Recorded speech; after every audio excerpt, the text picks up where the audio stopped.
Regardez très attentivement car personne ne peut expliquer ce qui ne va pas avec cette chronologie.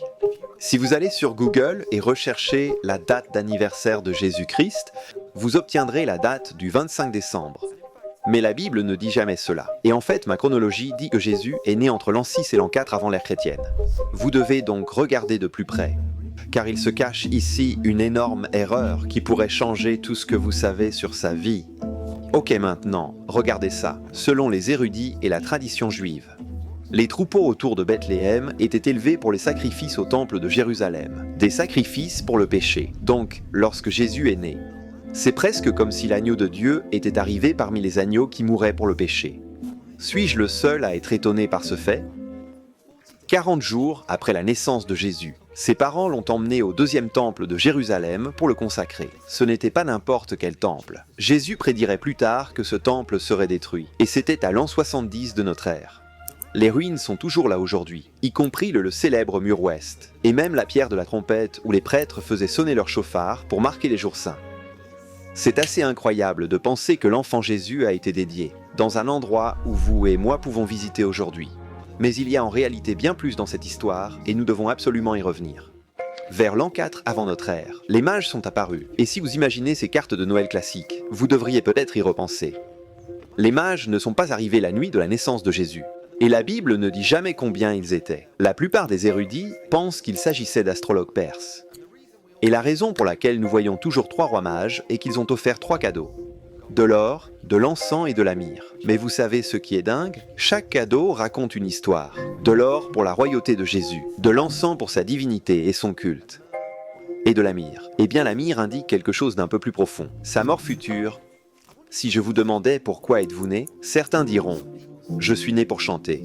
D'autres diront que je suis né pour écrire, ou que je suis né pour jouer au football. Mais pourquoi Jésus-Christ est-il né ? Il est né pour donner sa vie. Les gars, nous sommes toujours à l'an 4 avant notre ère. Et c'est ici que quelque chose que nous connaissons comme la fuite de Jésus en Égypte s'est produit, juste après la visite des rois mages. Les émotions ont commencé à être vives lorsque Joseph a été averti dans un rêve que lui et sa famille devaient échapper au mauvais décret d'Hérode qui visait leur fils Jésus, dont Hérode craignait qu'il ne soit celui qui prendrait son trône. Monsieur Joseph n'a pas perdu de temps et a immédiatement déménagé sa famille en Égypte, accomplissant une ancienne prophétie dans Osée 11, verset 1. « J'ai appelé mon fils hors d'Égypte ». Il est intéressant de noter que la Bible ne nous dit pas combien de temps ils sont restés en Égypte, ni ce que Jésus aurait pu y apprendre. Mais je présumerais que Jésus savait exactement qui a construit les pyramides. Ce qui est un sujet que beaucoup d'entre vous savent que j'ai déjà abordé à plusieurs reprises sur cette chaîne.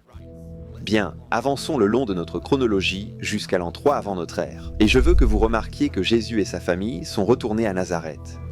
Nazareth n'était qu'un tout petit insignifiant village, qui n'abritait probablement que 200 à 400 personnes. C'était rural, c'était oublié. Et cela nous rappelle que vous et moi n'avons pas besoin de venir d'un grand endroit pour que Dieu nous utilise. Dans le royaume de Dieu, le chemin qui monte est le chemin qui descend. Ok, ce qui se passe ensuite est difficile à croire. Mais rappelez-vous que nous ne parlons pas d'un enfant ordinaire. À l'an 7 de notre ère, alors que Jésus n'avait que 12 ans, ses parents le trouvèrent au temple, étonnant les docteurs de la loi avec des questions et des réponses. Cela faisait maintenant 3 jours que Marie et Joseph le cherchaient, et quand ils l'ont finalement trouvé, ils l'ont grondé comme n'importe quel parent le ferait avec ses enfants. Mais sa réponse les a arrêtés net. « Ne savez-vous pas que je dois être dans la maison de mon père ?» Ici, les toutes premières paroles enregistrées de Jésus révèlent exactement qui il est. Le Fils de Dieu. Avant de vous montrer d'autres preuves super intéressantes sur la vie de Jésus, avez-vous repéré ce qui n'allait pas avec cette chronologie ? Si vous connaissez vraiment votre Bible, je parie que vous l'avez comprise tout de suite, n'est-ce pas ? Mais si vous ne l'avez pas fait, vous êtes sur le point d'apprendre quelque chose qui changera pour toujours votre façon de voir Jésus. Avance rapide à travers les années de Jésus en tant qu'humble charpentier, et nous atterrissons à l'an 26 de notre ère. Jésus a environ 30 ans, il est sur le point de commencer son ministère public. Mais il est d'abord baptisé par cet homme Jean-Baptiste. Jean était là dans le Jourdain, baptisant des foules et des foules de gens. Oh, et au cas où vous n'auriez pas réalisé, tous les endroits que je mentionne sont réels. C'est pourquoi personne ne peut honnêtement dire que Jésus n'était pas une personne réelle. Croyez-le ou non, il existe en fait plus de preuves historiques de l'existence de Jésus-Christ que de celles de Jules César, surtout lorsqu'il s'agit de manuscrits anciens. Et voici la meilleure partie que vous pouvez encore visiter. L'endroit où Jésus a été baptisé s'appelle Al-Makta sur le Jourdain. Et les gens y sont encore baptisés aujourd'hui. 3 autres choses assez folles se sont produites à l'an 26 de notre ère. Il a d'abord été tenté dans le désert. C'était une dure région désolée à l'est de Jérusalem, pleine de grottes où survivants ermites et vagabonds.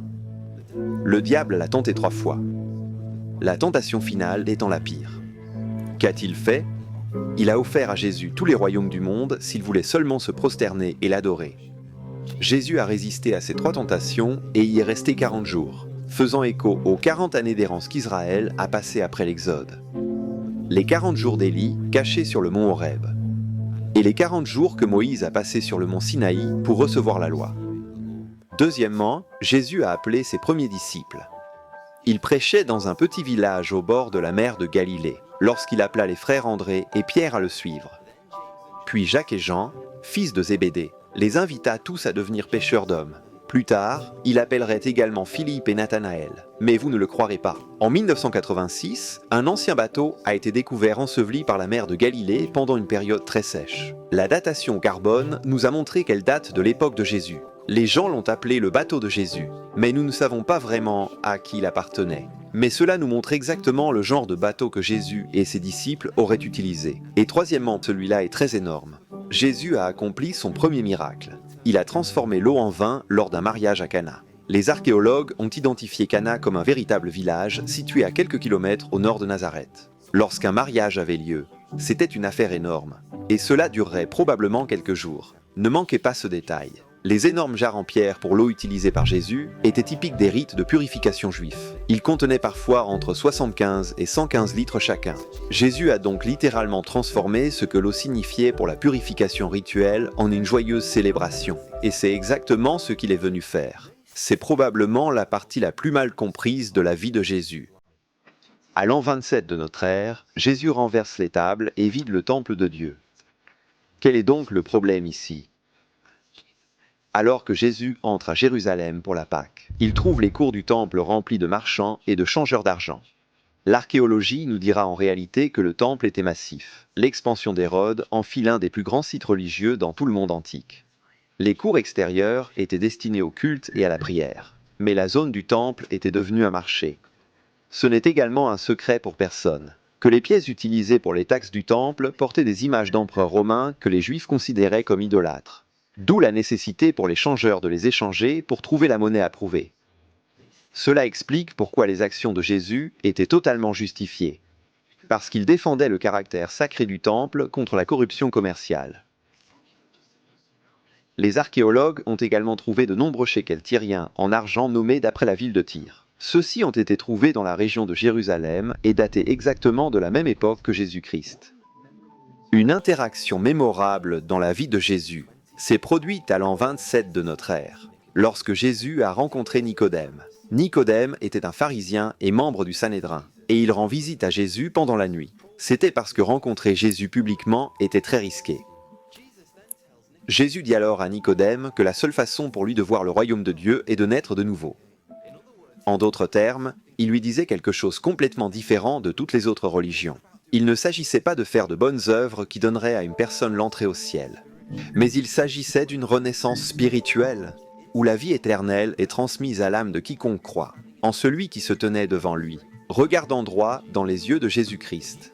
Si vous pensez que l'an 27 de notre ère était une révélation, attendez de voir ce qui s'est passé à l'an 28 de notre ère. Avez-vous déjà entendu parler de l'histoire de Jésus rencontrant la Samaritaine au puits de Jacob? Cela semble plutôt apprivoisé, n'est-ce pas? Mais ce n'était pas le cas. Les Samaritains et les Juifs ont eu une histoire tendue, en partie à cause des revendications concurrentes sur le lieu de culte approprié, le mont Gérazim pour les Samaritains et de Jérusalem pour les Juifs. Jésus brise donc les normes sociales et culturelles en parlant à cette Samaritaine. Pourquoi l'a-t-il fait? Eh bien, il se souciait de quelque chose de plus grand. Il se souciait de son âme. Vous voyez, cette dame buvait au cours d'eau temporaire du monde, mais les choses de cette vie l'avaient seulement laissé assoiffée. Alors que fait-il? Il lui offre l'eau vive, que si elle était prête à boire à la piscine de la vie éternelle, elle n'aurait plus jamais soif. Mais je sais ce que vous pensez. Joe, y a-t-il des preuves de ce lieu de rencontre? Eh bien, je suis si heureux que vous ayez posé la question, car le puits de Jacob où cette histoire est enregistrée, est un véritable site de Naplouse d'aujourd'hui. Les archéologues ont découvert cet ancien puits, confirmant ainsi son importance de longue date. Mais les gars, je veux que vous sachiez quelque chose. L'erreur sur chaque chronologie de la vie de Jésus est en fait très importante, et nous devons savoir comment la détecter. Alors s'il vous plaît, laissez un commentaire, car je suis curieux de savoir combien d'entre vous en sont conscients, avant de révéler la réponse un peu plus tard. Je peux cependant vous assurer d'une chose, c'est que l'année 28 de notre ère a été l'une des années les plus captivantes de l'histoire du monde. Et c'est grâce à Jésus-Christ. Pendant ce temps, Jésus guérit le fils d'un officier à Cana. Il prononce simplement les mots « Va et ton fils vivra ». Et le fils est guéri, démontrant la puissance des seules paroles de Jésus. Puis après que Jean-Baptiste fut arrêté par Hérode Antipas, Jésus quitte alors Nazareth, son village natal tranquille dans les collines, et fait de Capernaüm sa nouvelle base. Je me demande, savez-vous que des historiens ont découvert les ruines de cette ville ? Vous pouvez admirer les fondations en basalte de la synagogue du 1er siècle où Jésus enseignait. À moins d'une centaine de mètres, vous pouvez voir les restes d'une maison qui aurait pu être celle de Pierre. Plus tard, cette maison a été transformée en église qui a été utilisée par les premiers croyants. Il y a même d'anciens graffitis gravés sur les murs qui disent des choses comme « Seigneur Jésus-Christ, aide-moi ». Après son déménagement, Jésus appelle d'autres disciples, dont Matthieu le collecteur d'impôts. Des comptoirs fiscaux de cette période furent découverts le long des routes commerciales de la Galilée. C'était comme des péages pour les routes et les ports romains. Matthieu était probablement méprisé pour avoir travaillé avec Rome. Donc son appel prouve une fois de plus que Jésus voit les gens au-delà de leurs étiquettes. Nous sommes toujours à l'an 28 de notre ère, où Jésus enseigne avec autorité dans la synagogue de Capernaüm, et où il vient de chasser un démon avec une parole, étonnant tout le monde par sa puissance sur le mal. Il guérit ensuite la belle-mère de Simon-Pierre miraculeusement, et le soir même, après la fin du sabbat, des foules se rassemblèrent et lui amenèrent de nombreux malades et de nombreux démoniaques. Gardez donc tout cela à l'esprit, et arrêtez-moi si je me trompe.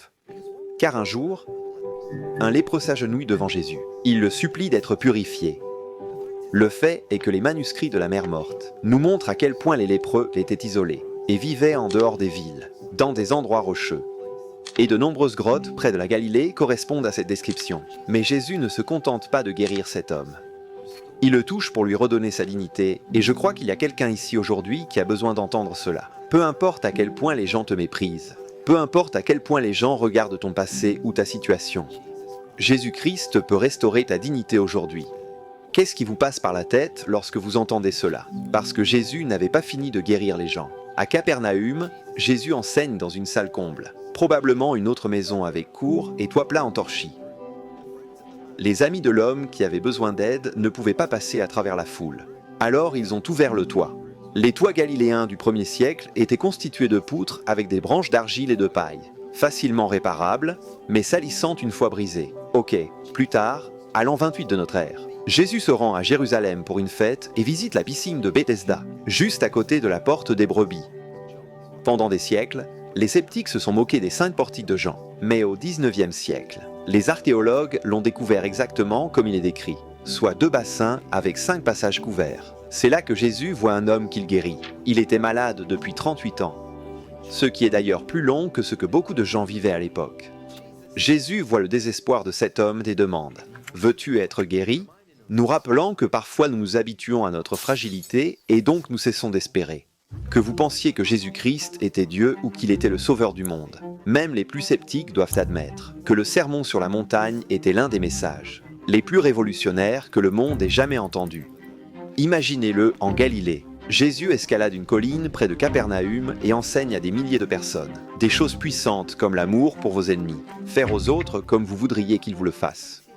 Alors que l'année 28 de notre ère touche à sa fin, Jésus percute Israël avec 2 derniers miracles. À Capernaüm, un centurion romain trouve Jésus, et ses humbles supplications.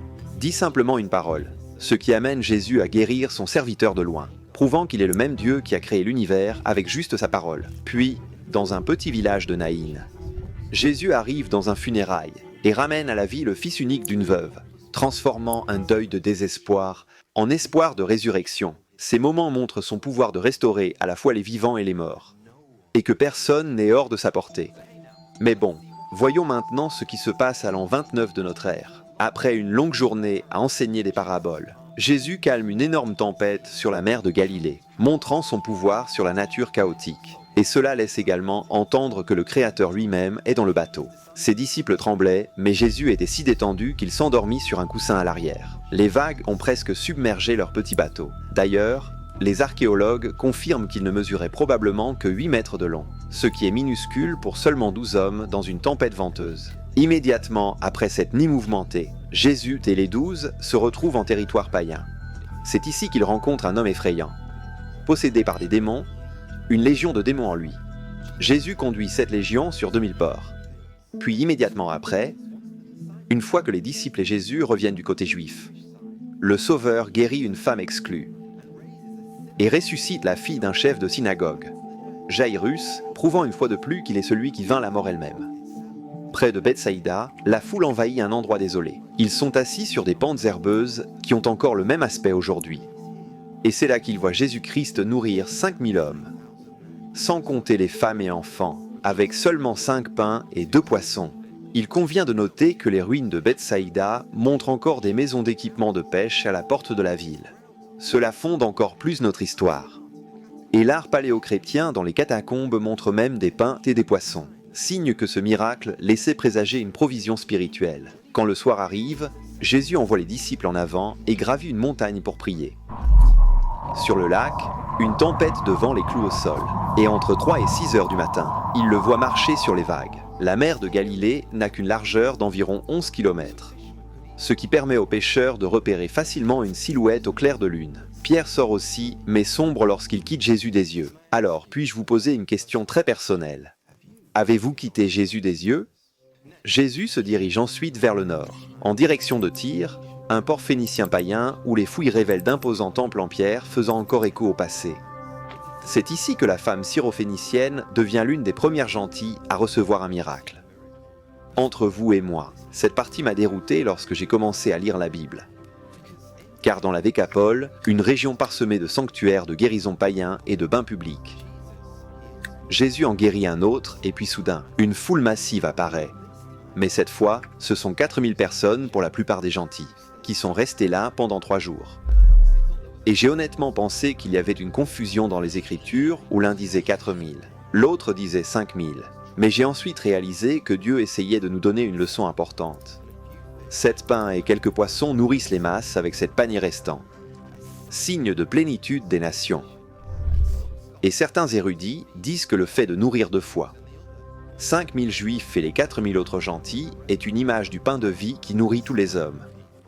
De retour à Bethsaïda, Jésus redonne la vue à un homme en 2 étapes. Au début, l'homme ne pouvait voir que des personnes floues comme des arbres. Puis la deuxième fois, il pouvait voir parfaitement. Vous vous demandez également pourquoi il n'a pas pu le faire la première fois? Eh bien, il le pouvait évidemment. Mais la plupart des chrétiens croient qu'il enseignait une leçon très importante, selon laquelle la vision spirituelle vient parfois aussi progressivement. Bien, nous allons voyager un peu maintenant, et nous allons à un endroit appelé Césarée de Philippe. Là nous trouvons une place forte païenne, avec des sanctuaires à Pan et une grotte surnommée les portes d'Hadès. Les gars, savez-vous que cela est encore visible aujourd'hui? C'est donc ici que Jésus demande. Que dites-vous que je suis? Pierre l'a laissé échapper. Tu es le Christ, le Fils du Dieu vivant. Et là, la promesse fait mouche. Les portes de l'Hadès ne prévaudront pas contre le royaume de Christ. 6 jours plus tard, et curieusement, nous sommes maintenant à l'an 30 de notre ère. Et ici, quelque chose de paradisiaque se produit. Jésus conduit Pierre, Jacques et Jean sur une haute montagne.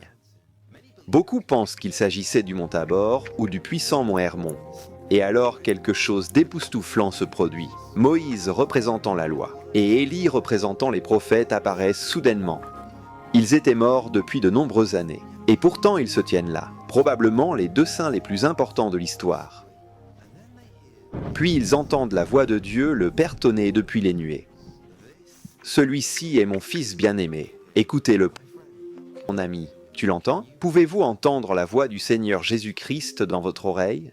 Ils sortent donc tout juste de la montagne de gloire et Jésus marche droit dans un chaos. Les disciples se retrouvent impuissants face à un démon. Alors Jésus leur montre comment faire et ensuite une ligne qu'il a dite après. Ce genre ne sort que par le jeûne et la prière. Jésus nous montrait la vérité selon laquelle la véritable autorité spirituelle n'est pas magique. Elle est enracinée dans une profonde dépendance, à l'égard de Dieu le Père. Une chose que vous ne pouvez pas faire est de tromper Dieu sur terre. À Capernaüm, Les collecteurs d'impôts demandent à Pierre si Jésus paie l'impôt du temple, qui s'élève à environ 2 drachmes. Jésus dit à Pierre d'aller pêcher un poisson. Dans sa bouche se trouve une pièce de monnaie qui vaut exactement l'impôt de 2 hommes. C'est vraiment profond quand on se souvient que Jésus se désignera plus tard comme le temple même de Dieu. Et donc, en d'autres termes, il montre que le vrai temple paie l'impôt qu'il ne doit pas, en montrant son humilité, mais aussi en révélant sa royauté au peuple. J'ai gravement sous-estimé la quantité de détails nécessaires pour écrire le script de cette vidéo. Et pourtant, malgré tout cela, il y a toujours quelque chose qui ne va pas dans toute cette chronologie. Cependant, si vous avez remarqué les efforts que nous avons essayé de déployer pour l'honneur de Jésus, et aussi pour votre expérience de visionnage, notre histoire continue alors que Jésus se dirige vers Jérusalem. Il décide de nommer 72 disciples. Certains manuscrits parlent de 70, faisant écho aux 70 nations de Genèse 10, ce qui symboliserait un rayonnement total pour le monde entier. Il envoie donc ces 70 ou 72 personnes par paire dans les villes devant lui, même dans les villes de gentils, laissant entendre que ce message franchira toutes les barrières. Il est absolument essentiel de comprendre que Jésus était pleinement homme et pourtant pleinement Dieu, et nous voyons ici les 2 natures exprimées en une seule personne. Lazare, un ami proche de Jésus, meurt à Béthanie, près de Jérusalem, lorsque la tristesse de perdre son ami l'envahit. Le verset le plus court de la Bible dit simplement « Jésus pleura ». Et pourtant, ce que Jésus était sur le point de faire stupéfierait tout le monde. 4 jours après l'ensevelissement, alors que la coutume juive disait que l'âme était partie, Jésus appelle Lazare à sortir et il le fait. Jésus-Christ avait littéralement ressuscité les morts, et si jamais vous visitez Israël, vous pouvez également visiter le prétendu tombeau de Lazare dans l'actuelle Béthanie. Et de nombreuses autres grottes funéraires de cette époque ont également été découvertes. Ce miracle était si public qu'il a ébranlé beaucoup de plumes dans le monde. Et à partir de ce jour, Jésus eut une cible invisible sur son dos. Cependant, cette tension ne fait pas dévier Jésus de sa mission. À la frontière de la Samarie et de la Galilée, Jésus rencontre 10 lépreux et les guérit en leur redonnant corps et place dans la société. Mais un seul, un Samaritain, revint pour le remercier. Une fois de plus, l'étranger est l'exemple de la foi. Un autre bel exemple du cœur de Dieu parmi les humains. Des parents amènent des petits-enfants pour que Jésus les bénisse. Une pratique normale pour les rabbins. Mais les disciples décident d'essayer d'arrêter. Jésus les défie en disant « Laissez les petits-enfants venir à moi et ne les empêchez pas, car pour tel est le royaume des cieux. » Jésus ne nous montrait pas seulement que chaque enfant compte profondément, mais il nous montrait également que parfois un scepticisme excessif peut être ce qui nous éloigne du ciel, et qu'en réalité nous avons tous besoin de la foi en Dieu d'un enfant. Écoutez-moi, ce n'est pas la seule chose qui vous empêchera d'entrer au paradis. Regardez ce jeune homme riche, qui demande comment il peut obtenir la vie éternelle. Jésus lui dit « Garde les commandements ». Puis il dit « Vends tout ce que tu as, donne-le aux pauvres, et viens et suis-moi ». Cet homme s'en est allé tout triste, parce qu'il ne peut pas abandonner sa richesse, qui était son Dieu, et c'était là qu'il mettait sa vraie foi, pas dans le Dieu du ciel. Examinons les derniers moments du ministère de Jésus avant que l'impensable ne se produise. Jésus est donc de passage à Jéricho lorsqu'il voit Zachée, un collecteur d'impôts en chef, détesté pour avoir trompé les gens. Zachée grimpe sur un figuier sycomore qui pousse encore aujourd'hui à Jéricho et Jésus l'invite alors. Cela choque tout le monde. Mais Zachée promet de rembourser au quadruple tous ceux à qui il a fait du tort. Son cœur avide est renversé par la grâce. Une fois cela arrivé, Jésus se retrouve près de Jéricho où il entend les cris aigus d'un homme appelé Bartimée. Bien que les gens lui disent de se taire, le désespoir de l'homme crie encore plus fort. « Fils de David, aie pitié de moi ». Cet homme appelle Jésus le Messie et il demande également à recouvrir la vue. Alors Jésus lui ouvre les yeux, donnant une preuve supplémentaire que le vrai roi restaure ce que le monde ne peut pas voir. Quelques jours seulement avant la Pâque, Jésus est de retour à Béthanie pour dîner avec des amis. Marie de Béthanie, sœur de Lazare, s'agenouille et répand un pot de parfum très cher sur les pieds de Jésus en les essuyant avec ses cheveux. Le parfum remplit la maison, mais Judas, qui va plus tard faire quelque chose de très mal, s'oppose à ce geste d'amour, parce que le parfum était très cher. Jésus défend la décision, même si ce parfum, ce nard pur venant de l'Himalaya, était incroyablement rare, et coûtait une année entière de salaire.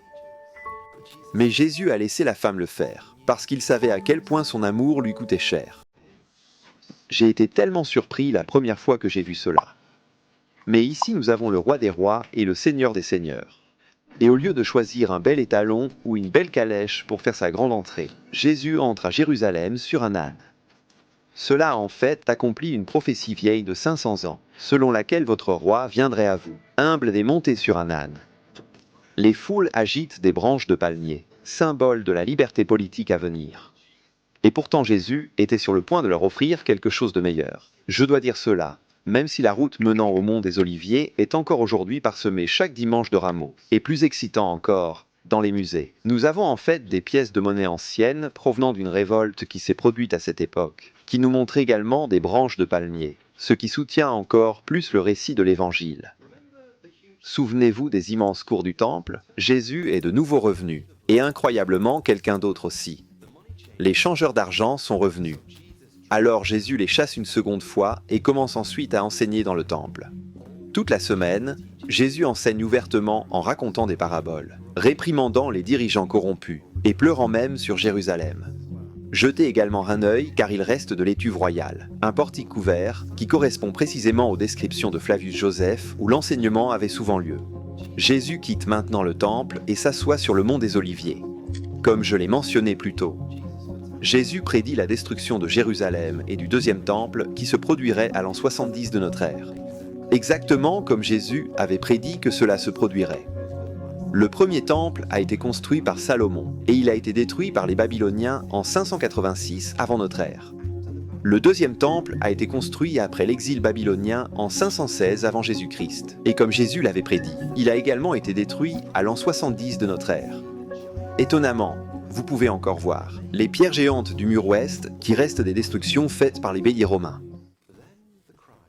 Alors le Christ, Dieu sur terre, commence à avertir de la fin des temps avec des détails précis, des choses qui ne nous sont même pas encore arrivées, et il donne des signes de la fin des temps, des choses comme des signes dans le ciel, des signes dans les nations, et même de faux messies surgiront en prétendant qu'ils ont la réponse à la paix mondiale. Il nous a également avertis de rester prêts, car personne ne connaît l'heure à laquelle le Fils de l'homme reviendra. Au début de la Pâque, Jésus rassemble ses disciples dans une chambre haute à Jérusalem. Là, il partage le pain et le vin qui les relient à son propre corps et à son sang. C'est un moment puissant qui institue la Sainte Seine pour les croyants. Et 2000 ans plus tard, les chrétiens se souviennent encore de Jésus de cette manière. Après le dîner, Jésus traverse la vallée du Cédron vers un oliveraie appelé Gethsémané. Cela signifie littéralement presse à huile. Le jardin se trouve au pied du mont des Oliviers, un lieu de repos familier des pèlerins lors des fêtes. Waouh, c'est tellement cool, car une étude récente a révélé que les oliviers qui y poussent aujourd'hui ont plus de 900 ans. Ce ne sont pas les originaux, mais ils ont probablement germé à partir d'anciennes racines. Et je trouve assez émouvant qu'en dehors du Père, ce sont ces arbres qui auraient entendu les prières désespérées de Jésus-Christ alors qu'il suppliait le Père que cette coupe puisse lui passer. Mais connaissant son objectif, il dit courageusement « Non pas ma volonté, mais que la tienne soit faite ». Peu de temps après cette prière angoissante dans l'obscurité de la nuit, Judas arrive avec une foule armée, non pas de soldats romains, mais de gardes du temple. Probablement des Lévites sous l'autorité du Sanhédrin. Vous savez probablement à ce stade que beaucoup de ses disciples et de ses amis les plus proches se sont enfuis. Ils ont descendu la vallée rocheuse du Cédron parce que c'était une voie de fuite parfaite. Mais Pierre s'en prend à un gars appelé Malchus, pour essayer de défendre son maître. Mais Jésus l'arrête et s'abandonne volontairement en sachant ce qui doit arriver. Jésus a ensuite été traîné d'une autorité à une autre, et a ensuite enduré une série de faux procès. Il se tient d'abord devant le grand prêtre Caïphe. Il est ensuite envoyé à Hérode Antipas, gouverneur de Galilée, probablement dans un endroit situé sur la colline ouest de Jérusalem. Finalement, il est remis à Ponce Pilate au prétoire romain. La plupart des érudits pensent qu'il s'agissait du palais d'Hérode, près de la porte de Jaffa, où des fouilles ont mis à jour une cour de l'époque romaine et un siège de jugement. La tradition fait également état d'un trottoir en pierre en dessous du couvent des Sœurs de Sion à Gabata, bien que cela puisse être un peu plus tardif. Mais à travers tout cela, Jésus est faussement accusé et pourtant reste silencieux. Ce qui accomplit une prophétie d'Ésaïe vieille de 700 ans. Comme une brebis devant ceux qui la tondent, il se tait et n'ouvre pas la bouche. Je peux vous le promettre, les 3 prochains jours ne seront pas seulement les jours les plus importants de l'an 30, mais aussi de l'histoire du monde. Jésus est battu et moqué par des soldats romains, puis conduit en dehors de la ville vers Golgotha, le lieu du crâne. Il est cloué à la croix entre deux criminels. Et alors qu'il est suspendu là, l'obscurité tombe sur le pays. Au moment où il meurt, le voile du temple se déchire en deux, un signe puissant que l'accès à Dieu est désormais ouvert à tous ceux qui croient. Maintenant, je me demande si quelqu'un dit « Joe, je vais être honnête avec toi, je ne comprends toujours pas de quoi il s'agit dans toute cette agitation. » Eh bien, laissez-moi répondre avec un verset biblique. 1 Pierre chapitre 2, verset 24 dit « Lui qui a porté lui-même nos péchés en son corps sur le bois, afin que morts au péché nous vivions pour la justice, lui par les meurtrissures duquel vous avez été guéris. » Avez-vous compris cela? Donc sur la croix, vos péchés, les méfaits que vous avez commis ont été portés par Christ dans son corps pendant qu'il était cloué sur cette croix. Et Dieu a puni Jésus à votre place, afin que vous ayez maintenant la possibilité d'être pardonné et déclaré parfaitement juste aux yeux de Dieu. Si vous demandez à Dieu de laver vos péchés par le sang du Seigneur Jésus-Christ, ce sang qui a été versé sur le calvaire, et si vous demandez à Christ d'être votre Seigneur et Sauveur. Et autre chose qui est assez intriguant, c'est que cela a été débattu par des archéologues chrétiens depuis des années. Où se trouve le véritable Golgotha? Est-ce l'endroit où se trouve actuellement l'église du Saint-Sépulcre? Ou bien est-ce près d'une colline rocheuse voisine appelée Scoulil, qui, comme son nom l'indique, ressemble étonnamment à un crâne? Peut-être que nous rechercherons l'emplacement réel dans une prochaine vidéo. Faites-moi savoir si c'est quelque chose que vous aimeriez voir. Mais après sa mort, Joseph d'Arimathée, un riche membre du conseil, prend le corps de Jésus et le dépose dans son propre tombeau taillé dans la roche, et scellé avec une pierre roulante. Encore une fois, l'archéologie confirme que les tombes du 1er siècle près du Saint-Sépulcre correspondent à ce style avec des niches funéraires et des pierres rondes placées devant l'entrée. Dans la situation de Jésus, des gardes romains sont postés à l'extérieur pour empêcher quiconque de voler le corps. Mais le premier jour de la semaine, les femmes trouvent le tombeau vide. Jésus apparaît vivant d'abord à Marie-Madeleine, puis à ses disciples, et ensuite à bien d'autres. Maintenant, s'il vous plaît, tout le monde, regardez-moi, car tout se résume à ceci. Non seulement Jésus soutient toutes ces affirmations, en prouvant qu'il était le Fils de Dieu, en étant la première et la dernière personne à ressusciter d'entre les morts, mais il déclarait également un message au monde entier, qu'il peut conquérir la tombe de chacun, et qu'il peut également offrir la vie éternelle à tous ceux qui croient, et ont confiance en son seul nom pour le salut. Et mon cher ami, cela signifie toi aussi. Mais la seule question est, le ferez-vous? Arrêterez-vous de faire confiance à vos bonnes œuvres pour vous sauver? À votre fréquentation religieuse ou même à votre éducation? Car seul Jésus peut vous sauver, et je vous demande de mettre votre foi en lui seul aujourd'hui. Ok. Certains d'entre vous savent que les gens visitent également le tombeau du jardin aujourd'hui, comme site alternatif, mais son style remonte probablement au 1er siècle selon certains archéologues. Ils disent donc que le Saint-Sépulcre reste toujours le candidat historique le plus probable. Mais faites-moi savoir si vous pensez autrement. J'aimerais avoir de vos nouvelles dans la section des commentaires, et pour ceux d'entre vous qui demandent des preuves de la résurrection, il y en a beaucoup, mais je vais juste vous donner un élément de preuve à mâcher aujourd'hui. Les premiers écrits chrétiens des 1er et 2e siècles soulignent le tombeau vide du Christ. C'est une affirmation qui est beaucoup trop publique pour être falsifiée, si le corps avait été retrouvé ou s'il était toujours là aujourd'hui. Et je sais que vous le savez, les témoignages oculaires et les documents historiques sont fondamentalement le fondement sur lequel nous nous appuyons pour écrire l'histoire. Si vous voulez donc remettre en question les preuves de la résurrection de Jésus, j'espère que vous appliquerez le même examen critique au voyage de Christophe Colomb, à l'existence de Cléopâtre et même aux conquêtes d'Alexandre le Grand. Donc, juste après la résurrection vers l'an 30, Jésus est apparu pour la première fois à Marie-Madeleine, une femme qui vivait auparavant un style de vie pécheur. Et j'ai oublié de le mentionner plus tôt dans notre chronologie. Vers l'an 28 ou 29, Jésus a trouvé cette femme dans un état brisé, a chassé d'elle 7 démons et lui a donné un nouveau départ. Il est vrai que celui à qui on a beaucoup pardonné aime beaucoup. C'est pourquoi Marie, dès qu'elle a rencontré le Seigneur Jésus-Christ, l'a suivi partout où il allait sur des kilomètres. Elle était là à la croix. Et ici, elle fut la première au tombeau. La première à voir le Seigneur ressuscité. Elle ne l'a pas reconnu au départ, pensant que c'était le jardinier. Et c'est en soi une déclaration. Vous vous souvenez peut-être, le premier Adam a permis au péché d'entrer dans le monde dans un jardin. Et nous avons ici le dernier Adam. Il n'y en aura pas d'autre. Et il se tient dans un jardin. Mais cette fois, il est là pour tout restaurer à tous ceux qui croient en lui. Peu de temps après, Jésus est apparu à un groupe de femmes disciples leur disant de le dire aux autres disciples. Un peu plus tard dans la journée, Jésus est apparu à 2 disciples sur la route d'Emmaüs, à environ 12 kilomètres de Jérusalem, leur expliquant comment les Écritures prédisaient ses souffrances et sa résurrection. Jésus est ensuite apparu à Pierre, qu'il avait renié 3 jours plus tôt. Mais Jésus le rétablit au ministère parce que lui, le Dieu qui sait toutes choses, savait que Pierre aimait profondément Jésus, même si quelques jours plus tôt, il faisait semblant de ne pas le connaître. Ce soir-là, Jésus apparut à 10 disciples qui se cachaient. Thomas étant absent, il leur montra la trace des clous comme preuve de sa résurrection. Une semaine plus tard, Jésus réapparut, en présence de Thomas, qui doutait jusqu'à ce qu'il voie et touche personnellement les blessures du Seigneur Jésus-Christ. N'est-il pas étonnant de voir à quel point Jésus a été patient avec Thomas qui doutait? Et il sera patient avec vous si vous venez vers lui avec toutes vos questions et vos doutes. Enfin, l'apôtre Paul rapporte dans 1 Corinthiens 15 que Jésus est apparu à plus de 500 personnes à la fois. Un groupe important qu'il serait très difficile de contester. Paul n'écrirait donc cela que s'il avait suffisamment de preuves. Imaginez-vous tout cela parce que nous sommes juste à la fin de notre chronologie où Jésus a rencontré ses disciples sur une montagne en Galilée et leur a confié ce qu'on appelle maintenant la grande mission. Là, il leur a demandé d'aller dans le monde entier et de faire de toutes les nations des disciples, les baptisant, les enseignant sur tout ce qu'il avait commandé. Peu de temps après, Jésus conduisit ses disciples au mont des Oliviers pour son ascension. L'archéologie confirme cet emplacement près de Jérusalem, et les chrétiens honorent ce site depuis le premier jour.